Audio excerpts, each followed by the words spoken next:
Bien bonjour à vous qui êtes fidèles à cette université des achats.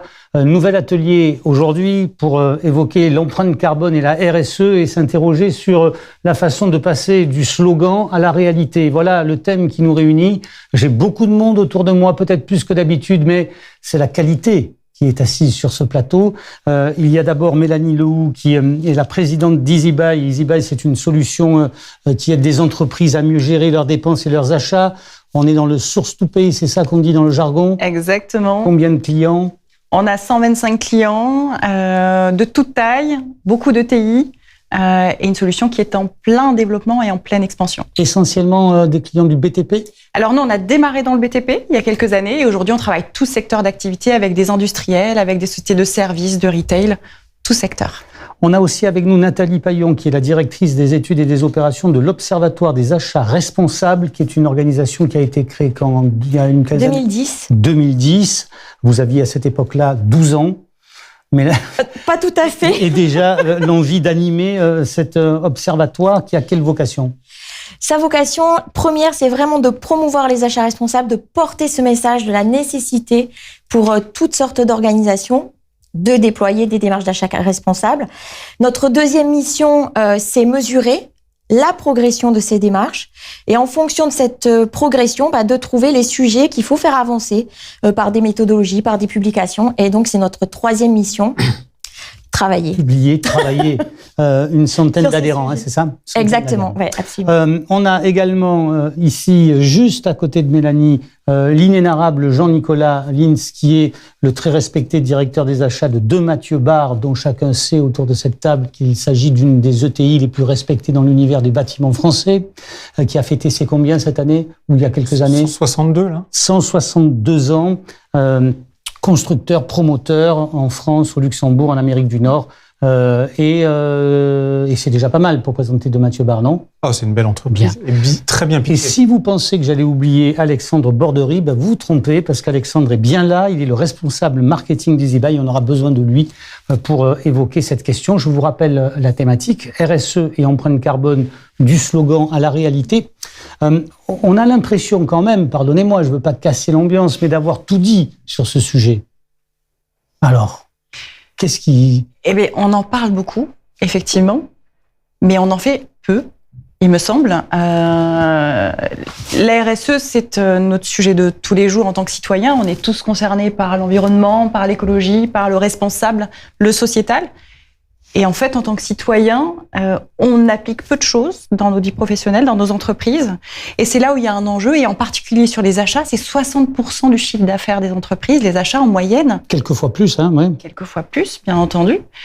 Et pourtant, il n'y a pas d'actions concrètes ou peu d'actions concrètes qui sont mises en place. Et l'objectif que nous avons aujourd'hui, quelque part, c'est de montrer que c'est accessible de faire des choses simples, mais qui permettent aux entreprises et du coup à toute la société d'aller vers de l'environnemental et du sociétal. Mélanie est en train de nous dire qu'il est urgent de ne plus attendre. C'est ça l'enjeu de cet atelier, nous le démontrer?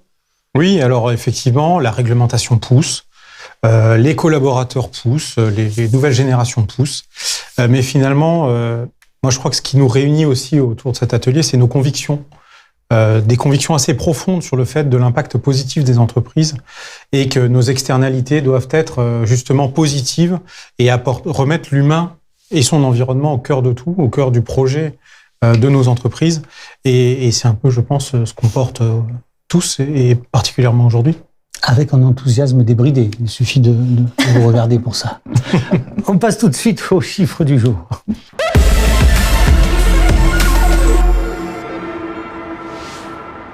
Et ce chiffre du jour, il s'affiche sur votre écran, c'est 20% d'ici 2030. Pourquoi ce chiffre et surtout, qu'est-ce qu'il signifie, Mélanie? Alors, c'est 20% de réduction de gaz à effet de serre que la France doit atteindre comme objectif d'ici à fin 2030. C'est colossal, hein, ça veut dire 3% de réduction de nos émissions par année, chaque année, d'ici 2030. Ça veut dire qu'il va falloir acheter moins? C'est une question. Est-ce qu'il faut acheter moins? Est-ce qu'il faut peut-être acheter mieux? Moins consommateur d'énergie. Je crois que c'est un enjeu majeur dont on veut parler aujourd'hui. C'est urgent. Enfin, il y a pas de débat. Hein. C'est une urgence. On doit mettre les choses en place pour y arriver. Et pour ça, il faut déployer des stratégies, des outils pour atteindre et passer quelque part de ce rêve, de cette intention, de ce slogan à la réalité dès maintenant. Bien, on va passer à la rubrique que vous connaissez bien désormais, c'est le vrai du faux.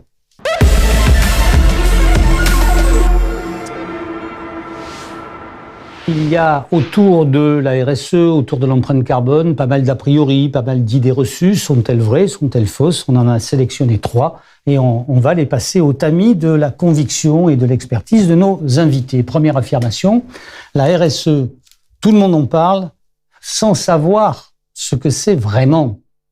Qui répond? Nathalie? Bien, je vais me lancer. Allez. Voilà. Alors, c'est vrai et c'est faux en même temps. C'est-à-dire que la RSE, oui, tout le monde en parle. C'est vrai que c'est dans toutes les bouches. Qu'est-ce que ça veut dire très exactement? On le sait pas forcément. Donc, c'est la responsabilité sociale, sociétale des entreprises ou des organisations au sens large. Donc, c'est comment les entreprises ou les organisations publiques se comportent vis-à-vis de leurs parties prenantes, de leurs partenaires, leurs fournisseurs, leurs clients. Les fournisseurs des fournisseurs. Donc, c'est tout ça. Et donc, ça pose énormément de questions en termes de poids, d'impact environnemental, en termes d'impact aussi social. Et cette complexité fait que il peut arriver qu'en effet, certains en parlent sans savoir très exactement de quoi il s'agit. Vous avez le sentiment, dans les entreprises de bâtiments, de BTP, que cette notion de RSE, au fond, on entend le mot, mais on ne sait pas trop mettre derrière la réalité du concept? Je pense qu'on fait de la RSE dans la construction de manière générale et on en fait depuis très longtemps sans le dire. On est l'un des secteurs dans lesquels on insère le plus de personnes éloignées de l'emploi. Il y a des clauses d'insertion dans la plupart des marchés. On travaille avec des entreprises locales en général, assez proches, et on contribue finalement au développement des territoires et souvent à loger les gens, à leur donner un abri, à leur permettre d'aller à l'école, etc. Donc la construction finalement c'est le secteur dans lequel on fait peut-être le plus de RSE, mais sans le savoir. Comme Monsieur Jourdain. Voilà, je cherchais la référence, mais je la retrouvais pas. Alors on enchaîne. Affirmation suivante. En matière de RSE, chacun fait ce qui lui plaît. Il n'y a pas de cadre légal. Alors c'est plutôt faux. En revanche, ce qu'on peut noter, c'est qu'il n'y a pas beaucoup de contraintes associées au texte de loi. J'en ai listé quelques-uns, je vais les dire rapidement. Dans le domaine de la RSE, à proprement parler, en 2016, il y a eu la loi Sapin sur la lutte contre la corruption. En 2017, il y a eu la loi sur le devoir de vigilance, qui oblige les entreprises à assurer un devoir de vigilance, notamment par rapport à leurs fournisseurs et leurs bonnes pratiques. En 2018, une obligation héritée d'une directive européenne sur une déclaration extra-financière, qui est en fait une déclaration, pour résumer, de RSE, à côté du bilan financier, on va dire, de l'entreprise, qui devient une comptabilité extra-financière. Et en 2019, la loi Pacte fait évoluer les choses pour aller vers l'intégration de la RSE dans la raison d'être des entreprises, dans leur objet social. Et ils ont créé aussi, pour aller un peu plus loin, l'entreprise à mission, qu'avec EasyBuy, on entend devenir... vous entendez devenir entreprise à mission? Exactement. Ça, c'est très exigeant, alors. Fort, et d'ailleurs, dans 10 jours, on a un séminaire dédié à ce sujet, c'est majeur pour nous, sur l'année 2023. Donc, vous dites quelques cadres réglementaires, mais au fond, c'est pas non plus un carcan pour l'instant. C'est essentiellement européen, me dit-on là, régulièrement, le cadre réglementaire qui encadre la RSE et surtout le volet environnemental. C'est vrai ou c'est faux, ça? On va voir la CSRD bientôt. Alors, je ne me rappelle plus. Tu dois t'en rappeler ce que ça veut dire, CSRD. Bon, c'est un Corporate Social Responsibility Directive. Donc, directive concernant la RSE, en fait, la responsabilité des entreprises, donc qui va en effet rentrer en œuvre d'ici quelques mois, au 1er janvier 2024. Donc, c'est très vrai. Il y a un gros paquet de législatifs qui arrivent de l'Europe, voilà, qui pousse depuis notamment 2019 avec le European Green Deal, donc le pacte vert européen, qui pousse l'ensemble des pays européens à être un peu plus agressifs, on va dire, ou demandeurs, exigeants concernant l'environnement ou le social. Vous voulez ajouter quelque chose, Alexandre? Oui, précisément sur le point environnemental. En France, toutes les entreprises de plus de 500 salariés, depuis une dizaine d'années, doivent publier leur bilan carbone. la loi contraint davantage depuis l'année dernière. Il y a plus d'amendes. C'est étendu à des entreprises de plus de 50 salariés dès lors qu'elles ont reçu des aides de l'État héritées du plan de relance. Et cette loi européenne va nous pousser à élargir encore l'assiette pour que toutes les entreprises de plus de 250 salariés publient leur bilan carbone, ce qui est quand même une avancée assez forte. La transition est toute... Et le bilan carbone, d'ailleurs, sur le scope 3, qui est le périmètre achat, pour savoir effectivement ce qui est acheté et quel est le poids carbone de tout ce qui est acheté par l'entreprise, qui est un enjeu majeur pour les gens qui nous écoutent aujourd'hui du métier des achats. Vous nous avez permis de faire la transition avec la troisième affirmation. Il est difficile de mesurer son empreinte carbone, Jean-Nicolas. Alors oui et non. On est dans le vrai-faux. C'est vrai et c'est faux en même temps. C'est assez facile sur scope 1 et 2 qui représentent notre activité propre. Je parle dans la construction, ça représente moins de 5%, donc c'est assez facile, on mesure l'énergie qu'on consomme. Sur le scope 3, qui représente le scope 3 amont, c'est-à-dire ce qu'on achète, qui représente dans la construction à peu près les 2 tiers, c'est beaucoup plus compliqué, effectivement, parce qu'il faut agréger les données. Mais finalement, c'est en forgeant qu'on devient forgeron. La première fois, c'est complexe. On réunit les données, on les uniformise, on les rend comparables. La deuxième fois qu'on le fait, on a déjà accéléré la collecte des données puisqu'on a fait en sorte de les enregistrer là où il faut, comme il faut. Et puis la troisième fois, c'est encore plus simple, etc. Donc finalement, c'est de l'amélioration continue aussi, cette partie-là. Mmh. Voilà. Donc nous, on vient de finir notre scope 3 qui nous donne maintenant notre point de départ de tous nos plans d'action qu'on va pouvoir déployer. Ce que j'allais dire, le plus important, c'est d'avoir un point zéro qui permet après de s'étalonner, de voir la progression. Oui. Et de donner les grands ordres de grandeur pour savoir sur quels aspects il faut travailler plutôt que tel autre. Alors je précise pour ceux qui nous regardent que d'autres ateliers sont consacrés à cette mesure précise du bilan carbone. Ils sont absolument passionnants, donc vous êtes obligés de vous inscrire et de les regarder, évidemment. Bien, on passe à la foire aux questions, c'est-à-dire aux questions qui ont été très fréquemment posées au Centre national des achats et qui remontent et dont on va essayer de se faire l'écho. C'est parti.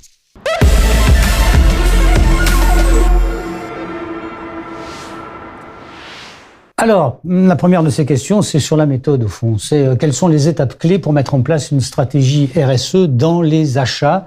Comment on s'y prend? Mélanie. Alors, ça commence par la stratégie de l'entreprise sur la RSE. C'est pas le service achat qui décide de lui-même ce qu'il va faire. C'est la direction de l'entreprise qui pousse une stratégie RSE, qui pousse des objectifs avec des indicateurs. Et à partir de ça, la direction achat va décliner une stratégie achat sur la RSE. Et c'est cette stratégie achat, poussée par le directeur ou la directrice des achats, qui va être ensuite déclinée par toute l'équipe achat, des acheteurs, des catégories managers, des approvisionneurs, donc qui vont s'approprier cette stratégie et qui vont la décliner. Pour ça, ces personnes ont besoin d'être formées, ont besoin d'être embarquées dans ce projet. C'est un vrai projet d'entreprise. Donc, c'est pas juste écrit sur un coin de table, on va être... C'était en filigrane la question que je posais à notre ami Jean-Nicolas. Je lui disais, est-ce qu'on est au fait de la RSE dans une entreprise du bâtiment? Il m'a répondu de façon radicale, on en fait. Mais c'était pas ça ma question. J'ai du mal à la formuler. Ma question était, est-ce qu'on a cette culture de la RSE, des fondamentaux à maîtriser en matière de carbone, etc. C'est ça, au fond, que vous dites, qu'on dit qu'il faut se former. Exactement. Pour avoir été acheteuse et responsable achat dans ma vie passée, et avoir eu une responsable RSE à cette époque, Nathalie a été la responsable RSE dans la société pour laquelle nous travaillons par le passé. Je n'avais pas de connaissances sur les enjeux RSE et je n'avais pas de plan d'action propre. Et à partir du moment où la stratégie achat sur les aspects RSE est posée, il y a une stratégie propre, il y a des objectifs à atteindre, donc des KPIs qui sont clairement posés. L'enjeu derrière ça va être de suivre ces KPIs et pour ça, de s'appuyer sur des outils digitaux qui le permettent, qui permettent de savoir où on en est dans les indicateurs clés sur les enjeux ESG, environnemental, sociétal et de gouvernance. C'est important, surtout quand on parle des fournisseurs, parce que un acheteur n'est rien sans ses fournisseurs. Les fournisseurs sont les partenaires principaux des acheteurs et pour y arriver, l'acheteur a besoin d'embarquer ses fournisseurs, de poser des plans de progrès parce qu'on part tous du fond du cours. Faut pas se leurrer, on part tous du fond du cours sur les enjeux RSE et il faut emmener la société et emmener les entreprises à progresser et rien de tel qu'un outil pour y arriver. Chez De Mathieu Bar, vous avez fixé, enfin, vous avez une méthode, évidemment, comme tout le monde, autour de quelques piliers, quelques axes prioritaires. On a défini 4 piliers qui sont déclinés en 20 mesures de progrès. Donc, on a un premier pilier qui concerne la réduction de notre empreinte carbone, un deuxième qui concerne la construction durable, la contribution au développement des territoires, qui est une valeur importante pour nous, et l'affirmation de nos valeurs au quotidien. Et donc, nos périmètres différents, enfin, qui ont des réalités différentes, piochent tous les ans dans ces 20 mesures de progrès et les intègrent dans leur plan d'action local. Et en quelques années, on doit avoir réalisé l'ensemble de ces 20 mesures de progrès et afin de définir un nouveau plan d'action, etc., etc. Et Nathalie, ça passe d'abord par un diagnostic, quoi. C'est ça, vous dites? Oui, c'est exactement ça. Et comme disait Mélanie, il faut que la base, c'est la stratégie de l'entreprise, la stratégie RSE de l'entreprise, ses principaux impacts à travers lesquels donc la fonction achat va pouvoir agir auprès de ses fournisseurs. Et je rajouterais que dans la démarche, il y a un outil qui est accessible, facilement accessible à toutes sortes d'organisations. C'est l'ISO 20400. C'est une norme qui a été portée internationalement, qui vient de la France d'ailleurs, hein, donc il faut le souligner. C'est vraiment très très important. Ça a été un énorme travail qu'on a tous fait collectivement et qui montre que la vision de la RSE et des achats responsables françaises a un impact et a une portée internationale. Et donc, cette ISO 20400 va aider les acheteurs à savoir quoi mettre en place dans le process. Et là, en effet, ensuite, on a besoin d'outils pour supporter, évidemment, toutes ces démarches, les différentes étapes du processus achat. Je vous précise encore qu'un atelier a été consacré précisément à la charte des relations fournisseurs-achats responsables, qui est portée, soutenue par le CNA et par toute la profession.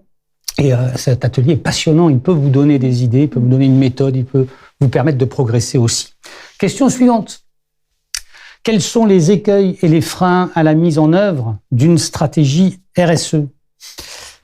Alors, si je peux répondre. Allez-y. Le premier écueil, ça rejoint les idées précédentes, c'est la volonté, enfin l'absence de volonté de la direction d'une entreprise. Aujourd'hui, ça n'existe plus.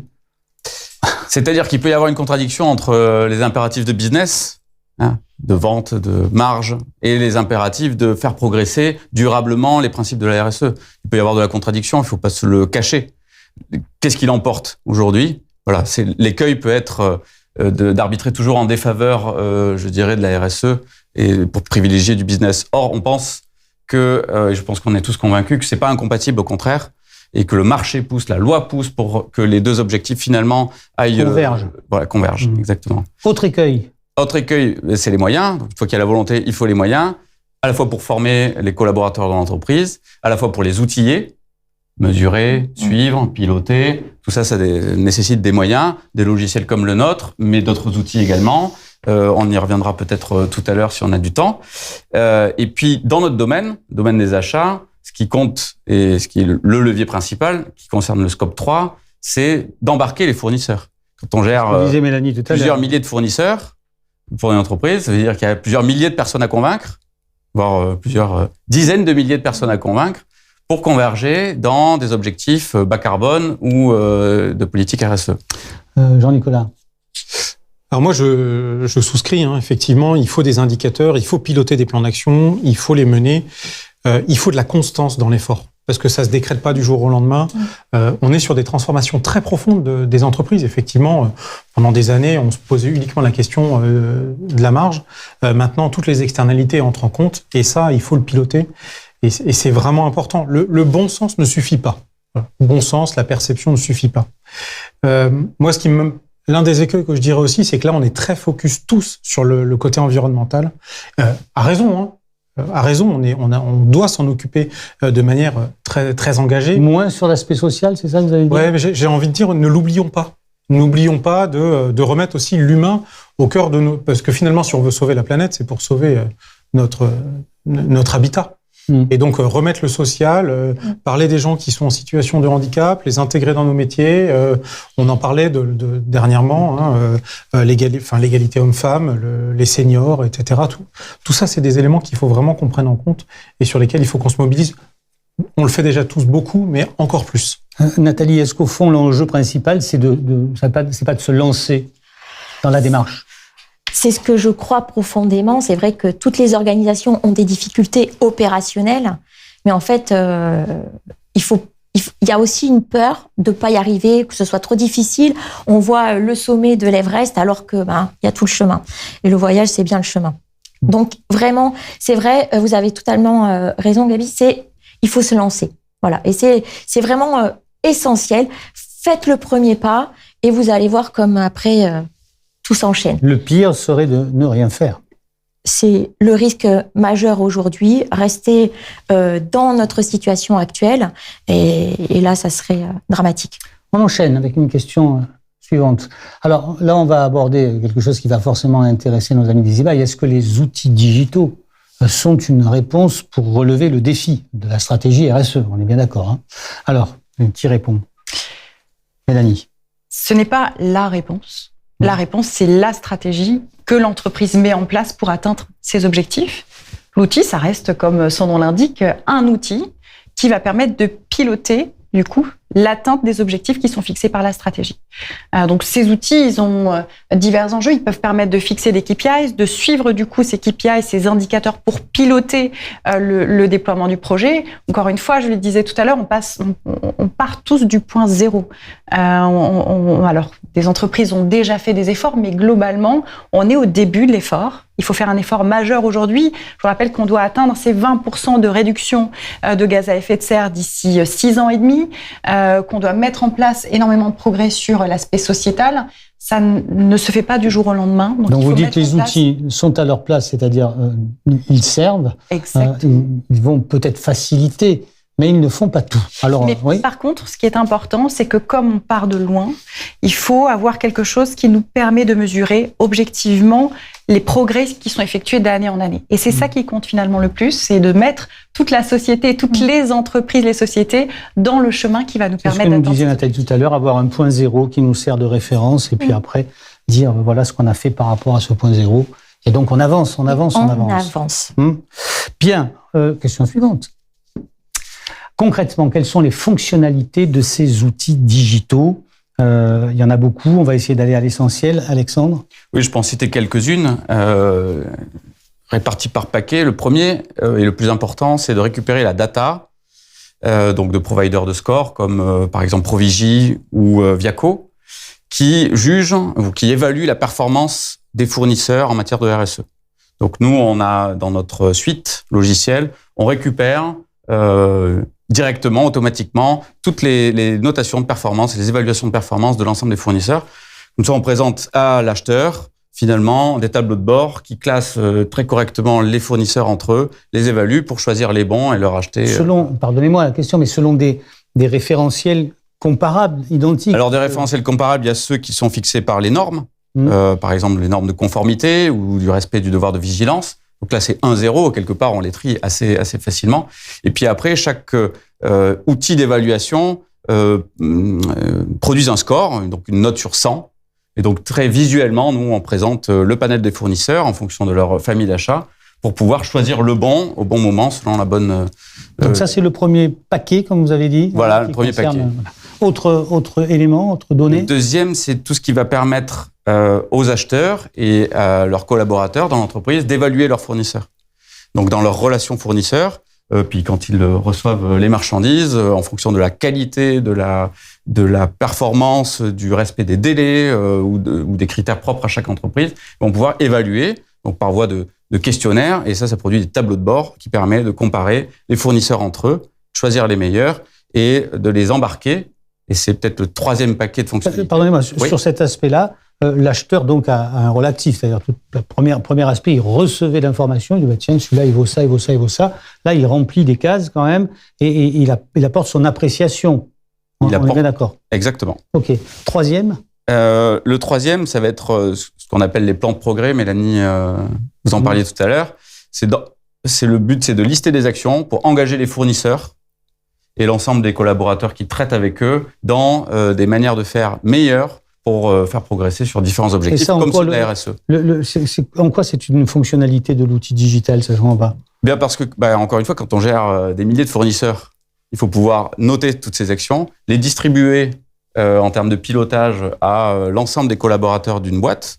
Donc, quand on travaille avec une boîte qui a 10 000, 20 000, 100 000 salariés, c'est pratique d'avoir ces systèmes qui permettent de distribuer le travail puisque tout le monde est concerné. Et ensuite, et surtout, ça permet de partager ces actions avec le fournisseur. Donc, il se connecte, très concrètement, il a finalement le grief ou les requêtes qu'on lui formule pour améliorer la relation et donc améliorer ses futures évaluations et donc améliorer la relation qu'on a avec le fournisseur. C'est un outil de management en fait des fournisseurs. Rien ne va remplacer la relation qui existe entre l'acheteur et le fournisseur, qui se construit au fil des années. Et par contre, l'outil va permettre objectivement de fixer des objectifs et de mesurer l'atteinte de ces objectifs. Et en fonction du coup de ces objectifs-là, la relation va se nouer beaucoup plus fortement avec des fournisseurs qui s'investissent dans la RSE versus d'autres fournisseurs à l'avenir qui ne vont pas s'investir dans la RSE, vont certainement être moins actifs avec ce client. Nathalie. Oui, moi je rajouterais un point en complément, c'est que quel que soit l'outil, il faut vraiment que ça reste, que ce soit conçu comme une aide à l'acheteur. L'acheteur, il est intelligent et justement, il faut pas que l'outil diminue cette intelligence. Il faut que l'acheteur, il reste acteur de son processus d'achat, de sa relation fournisseur et donc il ne faut pas que l'outil devienne une boîte noire. Non, il doit être totalement maîtrisé par l'acheteur qui va l'utiliser. Parfait, il fallait le dire. Question suivante.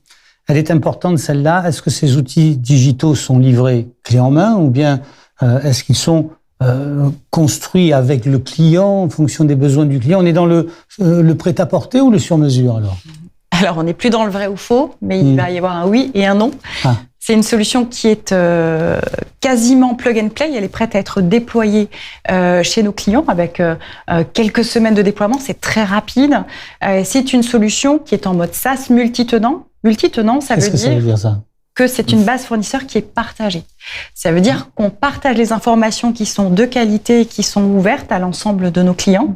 Bien sûr, on permet la confidentialité des informations pour les informations qui sont plus réservées, mais ça permet de faire évoluer toute la société des fournisseurs et des entreprises avec la bonne data. Dites-moi, si une entreprise vous dit « moi j'aimerais bien qu'on fasse un produit sur mesure pour moi, etc. » Est-ce que ça n'est pas finalement un peu inquiétant sur l'organisation, la structuration de cette entreprise? Parce que finalement... Alors, pas tout à fait, parce que même si notre solution est prête à l'emploi, pour la construire, nous sommes vraiment sur une action de co-construction avec nos clients. C'est vraiment l'ADN de notre solution EasyBuy. Le but, c'est que comme son nom l'indique, une fois qu'elle est adoptée, elle se déploie ultra facilement et qu'on achète facilement. Pour ça, on a une méthodologie d'innovation qui place l'utilisateur et le client au cœur de notre méthode.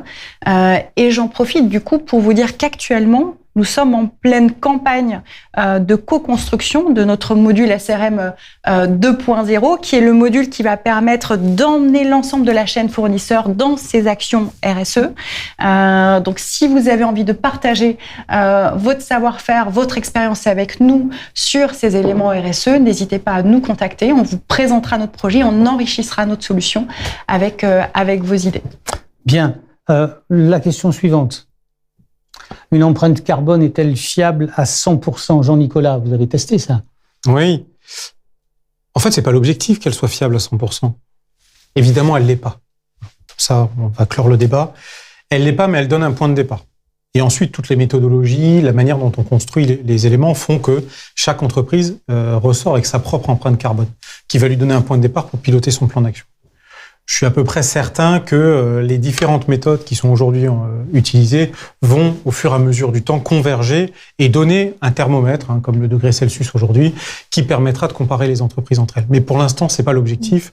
L'objectif, c'est de déterminer où sont les grandes masses d'émissions de carbone pour ensuite mettre des plans d'action spécifiques et les réduire.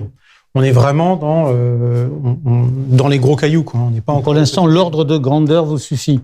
Très largement.